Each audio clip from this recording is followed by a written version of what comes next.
So nutrition, when we look at the evidence, we look at the studies, it can affect pregnancy outcome.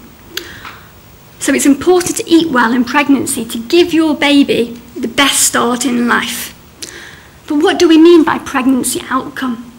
When we talk about folic acid, we talk about birth defects, things like spina bifida, but really, pregnancy outcome is very broad.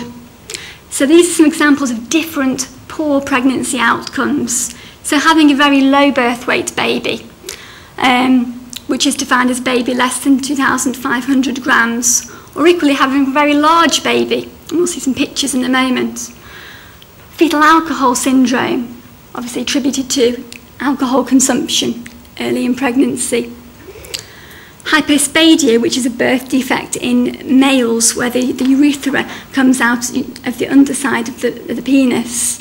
And then we have things like congenital problems, things like attention deficit disorder, hyperactivity, and some of these we only start to see when a child is a little bit older, 3, 4, 5 or 6 years. So some of these we don't see immediately when the baby is born.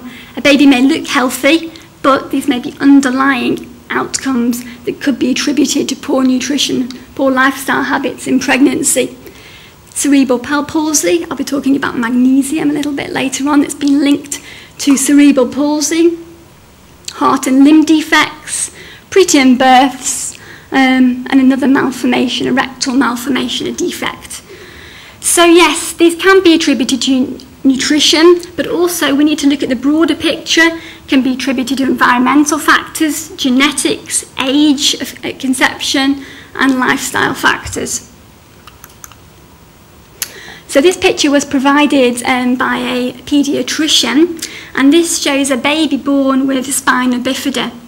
I spoke in Paris last year at the World Congress of Obstetrics and Infertility, and the whole conference was about folic acid. And we saw some pictures of big babies with macrosomia. So healthy, they looked healthy, they were big, but they still had spina bifida. So this basically told me that the babies were well fed, but being well fed doesn't necessarily mean they're getting the nutrients that they need. So folic acid supports cell division. So obviously if you haven't got enough folic acid, cells aren't dividing quickly enough for the physiological demands. This is why the spinal cord does not close, and ultimately this can lead to paralysis. So it can be surgically closed, but that child may have paralysis. And such a simple thing as folic acid can prevent this. So quick question to you. Do you know the difference, I'm sure you do actually, between folate and folic acid? Folate, first of all.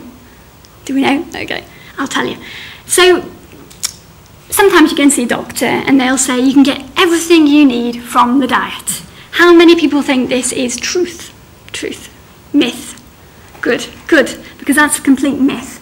It's very difficult sometimes, particularly with our busy lifestyles, to get all the nutrients that we need. And folate is one example. To get 400 micrograms, we need to eat about 7 plates of spinach.